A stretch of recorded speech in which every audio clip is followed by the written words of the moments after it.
Entrega da defesa pessoal e técnica. Boa, pessoal. Por favor, pegar o ponto. Excelências, eu sou o Dr. Ariel Cardoso e venho aqui hoje em um júri que para mim é emblemático. É um júri emblemático não só pelo fato de eu estar defendendo alguém que agiu tirando sua própria vida, ante um homem armado, e hoje corre o risco de ficar anos respondendo ao processo penal e ficar preso por conta desse processo. Mas mais do que isso, eu digo que esse júri de hoje é emblemático, pois eu estou no plenário de júri onde eu iniciei a minha atuação.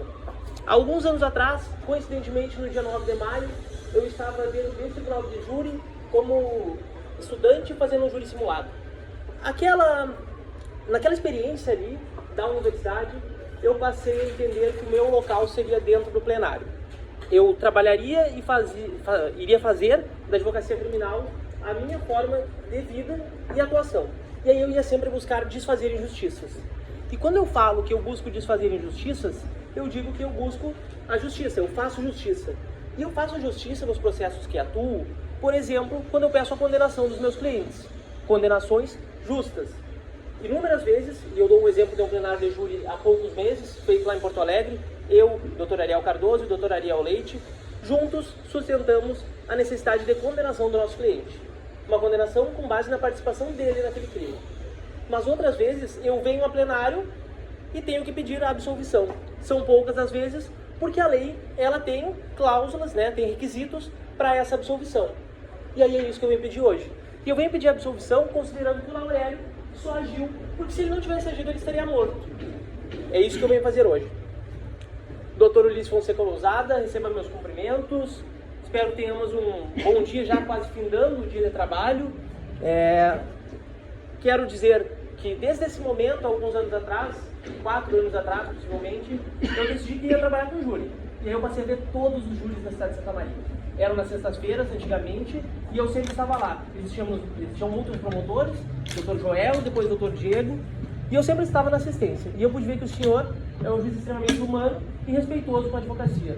Pude vivenciar isso em outros júris que trabalhei no Santa Maria, e o senhor sempre se revelou muito disposto e sensível com a causa. Lembro de um júri há um tempo atrás que o senhor, ao aplicar a absolvição, falou: a banca cobra, a banca paga, e considerou um histórico de vida extremamente triste da acusada. Recebo meus cumprimentos, doutor Ulisses. Doutor promotor, ilustre representante do Ministério Público, recebo meus cumprimentos. Sei que o Ministério Público tem um importante dever legal. Acreditava que hoje nós estaríamos fazendo júri com o seu colega, doutor Diego, e inclusive lembrei, quando eu estava pensando que ia falar, lembrei do nosso último júri, esse que mencionei a fala do doutor Ulisses, em que juntos o Ministério Público e a acusação foram para plenário e juntos pediram a absolvição da cliente. Naquele processo nós tínhamos um cenário horrível em que uma pessoa matou, mas era um cenário muito triste, que envolvia uso de drogas, enfim. Juntos nós sustentamos a absolvição e nós conseguimos absolver ela. Sei da humanidade dos promotores e esse é um exemplo. Mas hoje eu acredito que a acusação errou. Nós não temos causa para estar aqui no plenário de júri hoje. Esse processo já deveria ter sido resolvido há muito tempo. Era para na primeira fase do júri o Laurélio ter sido absolvido, porque o Laurélio agiu em legítima defesa. Eu entendo que Laurélio só se defendeu, e aí nós não precisaríamos que Laurélio tivesse estado mais de ano. Hoje ele está há mais de ano na prisão para um processo que vai chegar agora. Nós vamos explicar quais são os requisitos da legítima defesa e Vossa Excelência vão absolver ele. Laurélio perdeu 1 ano, 2 meses, 1 ano e meio da sua vida preso em uma prisão horrível. A prisão é uma das piores coisas que existem na face da terra. Dr. Tomás, recebe meus cumprimentos. Acabei atropelando a fala e dando considerações, mas nós precisamos falar o porquê nós estamos aqui. Ademais, eu saúdo a todos os presentes, aos estudantes de Direito, aos representantes da universidade, que hoje nos oportuniza, e é uma universidade que eu tenho tanto carinho, que eu estudei aqui 5 anos, e também a todas as demais pessoas que hoje nos observam e vêm aqui ver este júri. Mas mais do que isso, hoje eu não falo com promotores, eu não falo para promotores, eu não falo para juízes, eu não falo para a plateia, eu falo para Vossas Excelências. Vossas Excelências são o povo de Santa Maria. E como o povo de Santa Maria irão julgar este caso. Quando vão julgar esse caso, Vossas Excelências têm um poder enorme em suas mãos. Vossas Excelências hoje vão decidir vidas. Vão decidir se Laurélio, por ter agido defendendo a sua vida, deve ficar anos, o resto da sua vida, em uma prisão indigna. Chega a ser até uma piada dizer que Laurélio agiu para ter vida e agora Laurélio vai perder sua vida na prisão, ficando tanto tempo preso. Eu preciso dizer que eu falei em uma prisão indigna aqui e de fato as prisões são indignas. Eu saio só de falar aqui, não, o STF diz que nós temos um declarado sistema de coisas inconstitucional no Brasil e todas as prisões são ilegais. Poderia dizer isso, mas mais do que isso, eu dou exemplos. A prisão indigna que Laurélio está há mais de 1 ano e 2 meses é uma prisão que os presos no verão têm acesso à água de forma racionada. Todos nós sabemos, o Ministério Público sabe, que os presos, por inúmeras dificuldades, lá na PESM têm acesso à água no auge de verão, naquele calor, a poucas horas, um racionamento que dá 8 horas diárias de água. Indigno. Nós temos mais questões que violam direitos humanos, como há 2 dias atrás, no dia 8, um homem ter morrido na penitenciária estadual de Santa Maria pedindo atendimento médico. Esse homem morreu, ele era primário, tinha bons antecedentes, ele estava preso preventivamente por um crime de disparo de arma de fogo. Ele morreu na cadeia, sem ser julgado, podendo ser inocente, ele morreu na cadeia pedindo atendimento médico. Eu conheço o advogado dele, o Dr. Bruno. O Dr. Bruno estava há mais de 6 meses pedindo atendimento médico e nada. Até que chegou um momento e ele faleceu. Possivelmente ele seria até absolvido. Enfim, mais do que isso, eu preciso saudar Vossas Excelências. E saudando Vossas Excelências, eu agradeço a participação e digo que Vossas Excelências contribuem com a cidade de Santa Maria, quando Vossas Excelências julgam. E aí, quando Vossas Excelências julgam, Vossas Excelências absolvem e condenam. Mas, conforme o juramento, o compromisso que vocês fizeram junto com o Dr. Ulisses, Vossas Excelências se comprometeram a julgar esta causa. Dr. Ulisses lhes falou, concito-vos a examinar esta causa. Então, Excelências, nós temos que examinar esta causa e as provas que nós temos nos autos. Os depoimentos e todas essas questões que nós trazemos. Nós não podemos avaliar vida pretérita, não podemos avaliar nada. Nós temos que analisar o que está aqui dentro. Isso é o que eu preciso de Vossas Excelências. E junto, eu preciso fazer um compromisso com Vossas Excelências. Eu preciso que a gente concorde e entre em um acordo de que nós, nesse processo, vamos examinar todos os pormenores, todos os detalhes da acusação. Porque nós não podemos pegar fatos esparsos e querer condenar. Entendo que a acusação pincela algumas situações e presume que é um homicídio. De fato, há uma morte, isso nós não podemos negar. Mas a acusação pega um conflito por causa de um carro, uma pessoa morta e diz condenem porque ele matou. Sim, ele matou, mas ele matou porque estava defendendo a sua própria vida. Isso ficou muito claro no depoimento dele, quando ele falou que a vítima tentou sacar uma arma para matar ele. Mas eu preciso desse compromisso com Vossas Excelências. Eu preciso que a gente combine aqui, que nós vamos analisar todos esses fatos. E que a gente não vai, de forma superficial, olhar, ver um corpo e aí sim condenar. Excelências, antes de tudo, feito o compromisso, feito a saudação, eu preciso contar como a gente chegou nesse processo. Como, 1 ano depois, 1 ano e pouco, a gente está aqui dentro do plenário de júri, julgando a vida do Laurélio.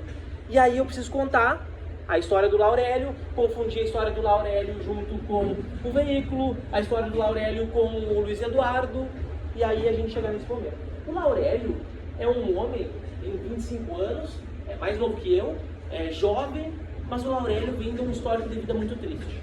Nós temos nos autos desse processo o histórico de vida do Laurélio. O histórico de vida do Laurélio conta que esse jovem aqui, dos 7 aos 13 anos, foi abusado sexualmente por seu tio. E aí isso explica muito da sua forma de agir, desse agir retraído, desse tentar falar mais grosso, enfim. Esse é Laurélio, que sofreu muito, veio de uma condição muito pobre, era abusado, infelizmente eu tenho que dizer isso, Laurélio, peço desculpas, mas esse é o Laurélio. E o Laurélio, assim que pôde se desvencilhar das garras desse tio, procurou a polícia, e então o tio, espero que tenha sido condenado e preso, o Laurélio foi construir a sua família. E aí o Laurélio casou. Ele casou, modo de dizer, ele começou a morar junto com a sua esposa. E o Laurélio, ali ele tinha 24 anos, mais ou menos, que idade tu tinha quando começou a namorar? Isso, 24 anos. Com 24 anos, Laurélio casou e passou a ter responsabilidade de alimentar muita gente. Laurélio vivia e alimentava 8 pessoas. Era o Laurélio, era sua companheira, que estava grávida, se imaginava estar grávida naquele momento, os 5 filhos dela, o filho que tinha com ela e seu genro. Essas eram as pessoas que Laurélio era responsável. O Laurélio era trabalhador, isso nós precisamos dizer. Laurélio nunca teve um emprego fixo, mesmo uma condição muito humilde, mas ele sobrevivia de bicos, sobretudo do serviço braçal. Ele aqui comentou que no dia 17 ou 19, ele não estava em Santa Maria porque estava descarregando uma carga de tijolos. Esse é o trabalho de Laurélio, é um trabalho braçal. E além disso, o Laurélio, com o veículo que tinha, ele fazia executivo. Isso está no processo já há bastante tempo. Laurélio fazia executivo com aquele veículo Corsa Verde. E aí eu preciso falar do Corsa Verde. O Corsa Verde, infelizmente, é o que foi o estopim para que esse processo ocorresse. Mas não foi uma morte só porque houve uma perda de um carro. O Corsa Verde foi o estopim. Mas eu vou contar como a gente chegou nesse estopim. O Laurélio era executivo, sobrevivia carregando coisas para baixo e para cima, dando carona para pessoas, levando as pessoas da vila onde morava em hospitais, enfim. Isso ele fazia porque geralmente a Uber 99 não entra nessas vilas mais pesadas e mais pobres de Santa Maria. Então sempre tem alguém que tem um carro e começa a fazer o transporte. Certo. Laurélio estava trabalhando e seu carro começou a apresentar defeito. O carro tinha pane elétrica, bateria descarregável, enfim. E aí ele pensou que precisava procurar um mecânico. A primeira coisa que ele fez quando pensou em procurar um mecânico foi procurar o amigo dele. E aí eu digo, era amigo dele, o Luiz Eduardo, a vítima, o dado. E eles eram amigos da onde?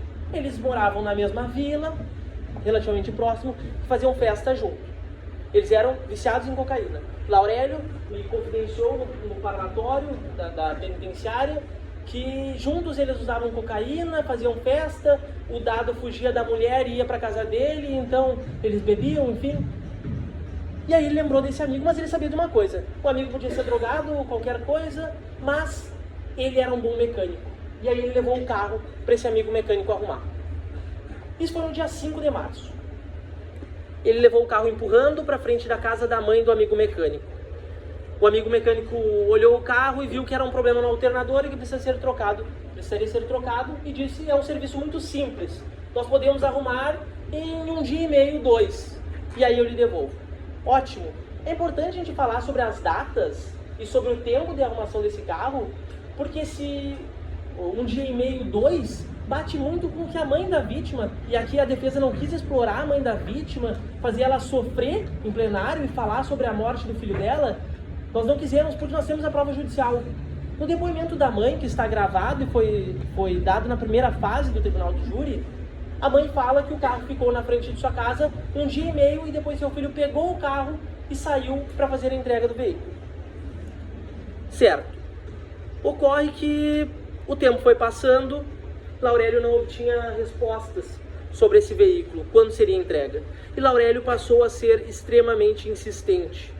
Como que ele conseguiria ter seu bem de volta, um bem que ele utilizava para trabalho e também para o seu ganha-pão, né? Utilizava para ter o seu ganha-pão. E aí, ele passou a ligar. E aí eu preciso falar disso aqui, ó, das interceptações telefônicas da polícia. A polícia analisou, pegou o celular do Laurélio, pegou o celular da vítima, pegou o celular de todo mundo. Aquele celular que estava caído na cena do crime, sim, era do Laurélio, porque ele não foi lá para matar ninguém. Pegou aquele celular e estudou. E aí encontrou realmente o Laurélio cobrando quando esse carro seria entregue. Passava madrugadas cobrando. Ele mandava o WhatsApp milhares de vezes para o dado e o dado não respondia. Ele ligava, o dado não atendia. Foi aí que ele pediu, e isso está aqui em dado momento, para que um amigo fizesse uma cobrança fingindo ter negociado o carro com ele. Esse amigo. Veja, eu estou falando do primeiro momento. Não estou falando de MD, não estou falando de ninguém. Isso vamos deixar para o futuro. Primeiro eu falo dos fatos como se desencadearam, numa linha do tempo do processo. E aí esse amigo ficou combinado que ele entraria em contato e diria: eu comprei o carro com o Laurélio, e aí então eu vou pegar o carro diretamente contigo, mecânico dado. Certo. O amigo fez isso, já que o Laurélio não era respondido.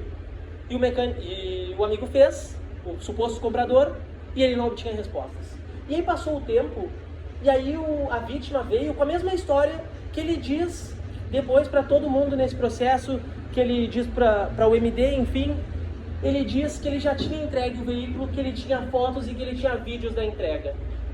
E aí isso foi passando e sempre era amanhã eu te mando as fotos, amanhã eu mando os vídeos, e isso nunca chegava. Essas fotos e vídeos nunca foram encontrados. Eu preciso dizer que a Polícia Civil fez esse trabalho aqui, que tanto o Ministério Público já conseguiu utilizar, nós utilizamos, e eles não encontraram foto, não encontraram vídeo. Esse veículo, na verdade, foi perdido. Tá? O Ministério Público aceita isso também e diz, foi perdido. Por quê? Porque a esposa da vítima vem falar aqui, e aí a gente pergunta para ela se ela conhece um print de WhatsApp em que o marido dela dizia que tinha perdido o veículo. E ela disse que não, que isso era uma mentira, que ele na verdade estava com o veículo e fez aquilo. Ela não soube explicar, na verdade. Mas a verdade é que no dia 10 de maio, na madrugada, a vítima entrou em contato com sua mulher e aí disse o seguinte. Vou encontrar aqui.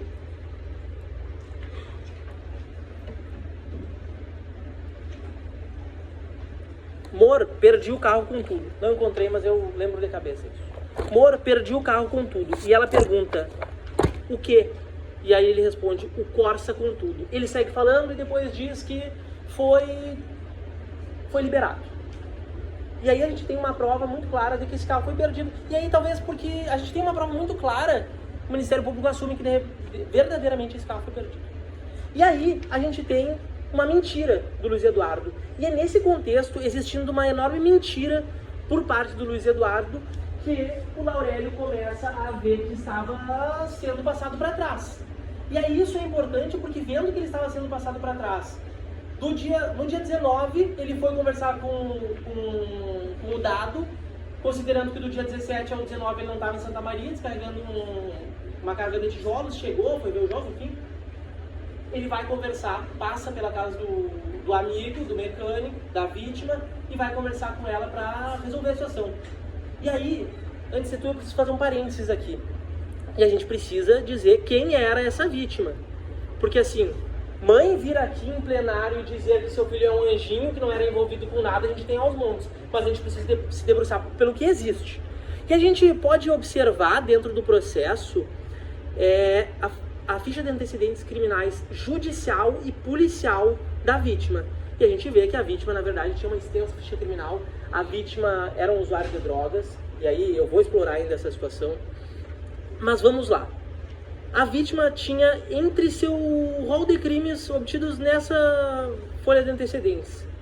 Tinha receptação, furto, lesão corporal no uso de veículo automotor, investigação, possivelmente pelo artigo 307 do CTB, uso de drogas, corrupção de menores e o pior de todos, aquele que o Ministério Público se antecipou, querendo explicar para Vossa Excelência o que é esse roubo. E aí a mãe vem aqui e diz que esse roubo, o filho na verdade era um mecânico que foi fazer um socorro e acabou roubando.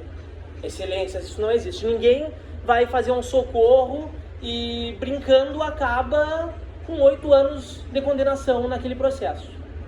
Esse processo do roubo era um processo em que se unia, se judicializava uma questão onde os comparsas do Luiz Eduardo, armados, e é importante dizer armados, em concurso de pessoas, ou seja, 2 pessoas ou mais, nesse caso eram mais, foram praticar um roubo, e aí nesse roubo fizeram a vítima de refém, entre aspas. Né? Mantiveram a vítima em seu poder enquanto praticavam esse roubo. Esse aí é o Dado. E aí, essa condenação que eu falei aqui, é uma condenação que ele pegou 8 anos. Esse processo teve uma sentença no final do ano passado. Laurélio já, infelizmente, já falecido e não vai poder pagar por esse crime que cometeu. Laurélio não, Luiz Eduardo, perdão. Mas não vai poder pagar por esse crime que cometeu. Mas isso é importante para que a gente saiba qual é a índole dessa vítima e que essa vítima tinha fácil acesso à arma. Como é que alguém que é processado criminalmente e é condenado por praticar um roubo à mão armada não tem acesso facilitado à arma? Sim, ele tinha acesso facilitado à arma e ele tinha arma em casa. Ele tinha arma no carro. Laurélio falou que ele usava muito no carro a arma. Carregava a arma no carro. Nesse dia, ele estava usando consigo. E eu vou explicar por quê. Mas a gente pode falar também que a vítima era um usuário de drogas. Laurélio era usuário de drogas, mas Laurélio tinha família, Laurélio conseguia trabalhar e se manter. Mas nós temos a esposa da vítima que veio em juízo e veio em primeira fase do tribunal do júri e disse: meu marido era mecânico liberal. Tudo que ele recebia de valores ele gastava para sustentar seu vício. Se ele ganhava muito dinheiro, metade disso ele usava para sustentar o vício e usar drogas. É triste, mais ainda porque Luiz Eduardo não conseguiu viver sem ter esse vício. Ele morreu sendo um viciado. Estava tentando tratamento, enfim, mas essa era a índole da vítima. E sendo essa a vida da vítima, a gente pode imaginar que ela tinha dívidas de drogas. Porque ele tudo que tinha, tudo que ganhava, usava para uso de cocaína. E mais ainda, nós temos a esposa da vítima que em juízo diz assim: era muito raro o meu marido ajudar com as coisas de casa. Todo o valor ia para sustentar o seu vício. Certo, essa era a vítima. Essa fala é importante para que Vossa Excelência saibam quem ele é. Mas a gente tem que voltar ao caso e o que a gente julga nesse momento. E nesse momento, a gente precisa dizer que o carro ficou na frente da casa da mãe da vítima. E aí, logo ele sumiu. O Laurélio viu, passou a ligar incessantemente, passou a tentar contato. E aí, um belo dia passou e seu carro estava lá com os pneus arriados e sem a bateria. Belo dia não, porque envolve um processo criminal. Não é belo. Mas, um outro dia, o Laurélio passou nesse mesmo local e aí ele não viu mais seu carro. E aí ele teve a certeza de que ele estava sendo passado para trás. Ele passou na frente da oficina mecânica e não viu seu carro. E aí, nesse dia, no dia 19, não vendo o carro lá, tendo tentado inúmeras vezes obter uma resposta, o Laurélio está passando, vê a vítima Luiz Eduardo, e aí ele vai falar com ele, porque ele já tentou falar de toda forma. Ele já tentou ir na casa e não adiantou. Ele já tentou ligar, ele já tentou mandar WhatsApp, ele já tentou pedir para alguém cobrar, nada adiantava.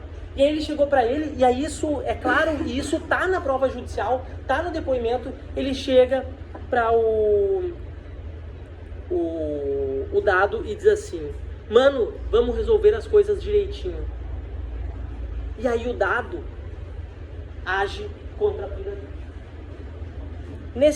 Nesse contexto, eu preciso dizer que o dado agiu contra a vida dele considerando que estava com medo.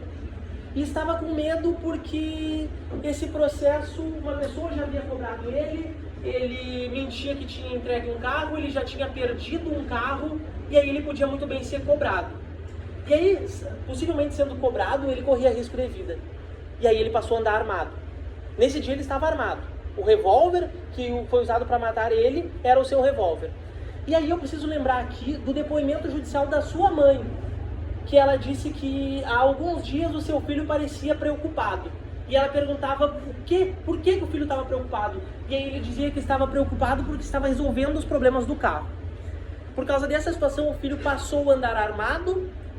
E aí nesse dia ele estava armado e a arma servia para duas coisas.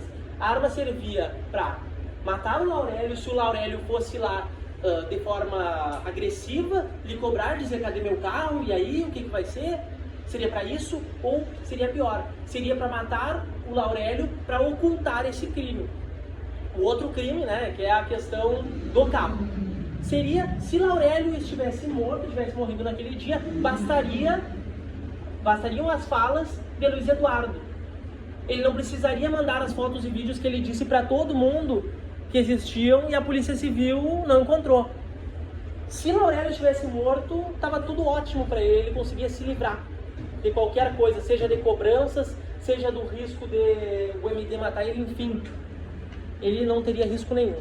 E era para isso que ele usava esse revólver. E aí ele, usando esse revólver, entrou em confronto com o Laurélio. E aí eu preciso dizer que a gente está numa causa que é a legítima defesa. Como é que foram os fatos nesse dia, nesse momento? Ele chegou e disse: mano, vamos resolver as coisas direitinho? E o mecânico continuou dizendo as coisas, dizendo que já tinha entregue carro, eu já entreguei pra ti. Como é que tu diz pra alguém que entregou um carro que tu nunca entregou? O mecânico ficou nervoso e o mecânico mostrou um revólver que tinha no seu bolso esquerdo. No mesmo momento ele empurrou o Laurélio e deu um tapa no rosto de Laurélio, um soco. Laurélio instintivamente passou a agir. Quando alguém te mostra uma arma para te ameaçar, te empurra e te dá um soco, provavelmente vai vir algo pior.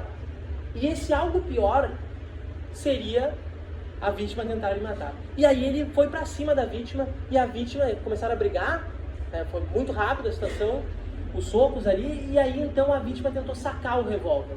E ao tentar sacar esse revólver, ele se embaranou e derrubou o revólver.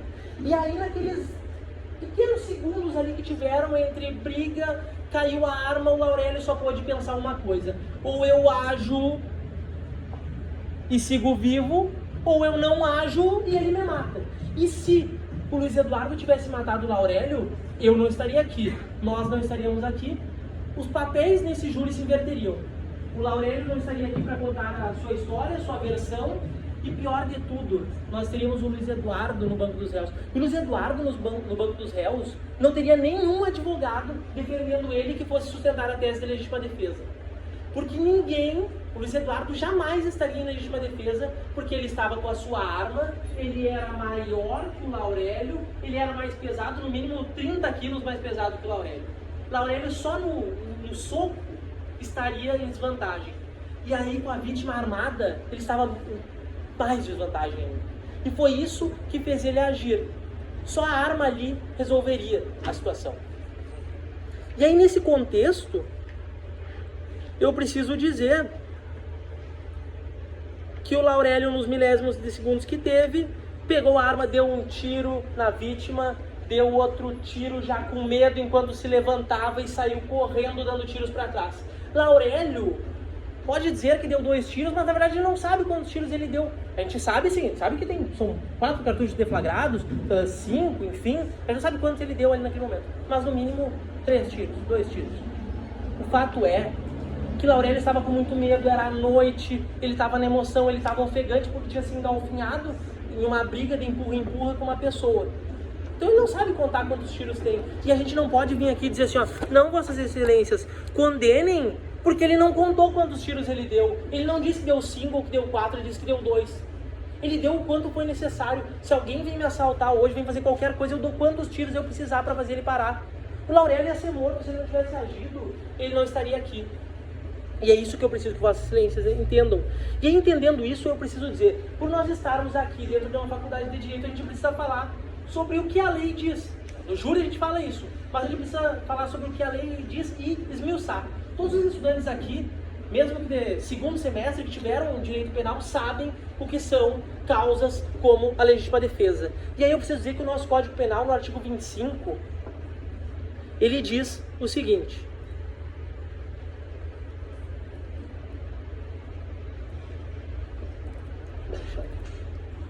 ele diz: entende-se em legítima defesa quem, usando moderadamente dos meios necessários, repele... Aliás, artigo 23, antes do 25, ele diz: não há crime quando o agente pratica o fato em legítima defesa. Dizer só que ele praticou o fato em legítima defesa não significa nada. A gente precisa mostrar, com base na lei, o que é a legítima defesa e por que ele praticou uma legítima defesa. E aí sim a gente vai para o artigo 25 do Código Penal. E o artigo 25 diz da seguinte forma, eu vou ler e vou destrinchar com vossas excelências. Entende-se em legítima defesa quem, usando moderadamente dos meios necessários, repele injusta agressão atual ou iminente a direito seu ou de outrem. Vamos lá. Entende-se em legítima defesa quem, usando moderadamente dos meios necessários. Moderadamente dos meios necessários. 1,70 m, franzino, magro, o outro homem muito maior, possivelmente com 1,80 m, 1,90 m, 40 quilos mais pesado, forte e armado. Ele agiu conforme deu e conforme ele igualaria, em termos de condições para estar lutando com essa pessoa que queria lhe matar e que tentou sacar o revólver para lhe matar. Vamos para o próximo. Repele injusta agressão. Opa, repeliu injusta agressão. O outro estava armado, lhe ameaçou, lhe deu um empurrão, lhe deu um tapa e tentou sacar um revólver. Atual ou iminente. Essa situação ocorreu, era atual, era iminente, o saque era iminente, o saque tentou, a vítima tentou sacar o revólver e não conseguiu, se embananou e derrubou o revólver. E aí Laurélio agiu. E é por isso que eu peço que vossas excelências reconheçam que aqui houve uma legítima defesa. E eu preciso dizer que a nossa tese principal é a legítima defesa. Porque Laurélio só defendeu sua vida quando estava ante aquela pessoa grande e armada, que tentou sacar um revólver para lhe matar. Excelências, dito isso, feita essa conceituação, explicado por que a gente está enquadrado nos requisitos da lei, por que essa é uma legítima defesa, ele não estava armado, ele só matou, e ele sim matou, ele matou, né? A gente não diz que ele não matou, ele matou, e aí ele chega em casa e diz, matei, sim, ele matou, ele não pode mentir, ele matou, mas ele matou defendendo a sua vida. Considerando tudo isso, eu peço que Vossas Excelências absolvam ele pela tese de legítima defesa. Nós vamos seguir falando aqui nesse plenário de júri, vou passar a palavra mais adiante para o doutor Ariel, mas eu quero que Vossas Excelências pensem e tenham uma coisa consigo. Se hoje nós condenarmos o Laurélio, significa que ninguém pode reagir quando for assaltado, que ninguém pode reagir quando alguém tenta me matar, que se alguém vem me matar eu tenho que ficar quieto e me deixar morrer, porque se eu reagir, eu vou vir aqui sentar na mesma cadeira que o Laurélio está, eu vou ser réu também. Se houver uma condenação, quem reagir a alguém armado e matar defendendo a sua vida, vai ter que ser condenado também. A gente teria que ser justo, imaginando em um cenário assim. E mais ainda, se for julgado, essa pessoa vai sofrer inúmeras humilhações. Ela vai agir para não morrer, mas ela vai chegar na cadeia e ela vai morrer. Morrer psicologicamente, talvez. Vamos pensar o quão triste seria ter a sua família indo lhe visitar na cadeia, passar por inúmeras humilhações, revistas, ver a sua mãe, sua esposa, passando por humilhação na revista, ficar trancado, ficar tendo água 4 horas por dia, 8 horas por dia, pedir atendimento médico e não conseguir. Eu não quero um julgamento assim para mim, considerando que um dia eu posso agir para me defender. E é isso que eu preciso que Vossas Excelências façam, e eu preciso que Vossas Excelências façam justiça. E eu termino a minha fala falando uma frase de Edmund Burke, que diz, para que o mal triunfe, basta que os bons não façam nada. Para que o mal triunfe, basta que os bons não façam nada. Então, se Laurélio não fizesse nada, o mal iria triunfar. Excelências, eu passo a palavra agora para o doutor Ariel Leite, que irá explorar a prova das qualificadoras, irá explorar as qualificadoras, essas interceptações telefônicas, e nos ajudar com a questão das qualificadoras, mas eu acho que isso a gente não precisaria nem falar. Hoje a gente poderia agora sair e ir embora, porque ele agiu em legítima defesa. Não tem muito o que falar, esse processo é simples. Se a gente tivesse lá no início observado que o Laurélio agiu defendendo sua própria vida, a gente não precisaria estar aqui. Absolvam e façam justiça nesse caso, Excelências.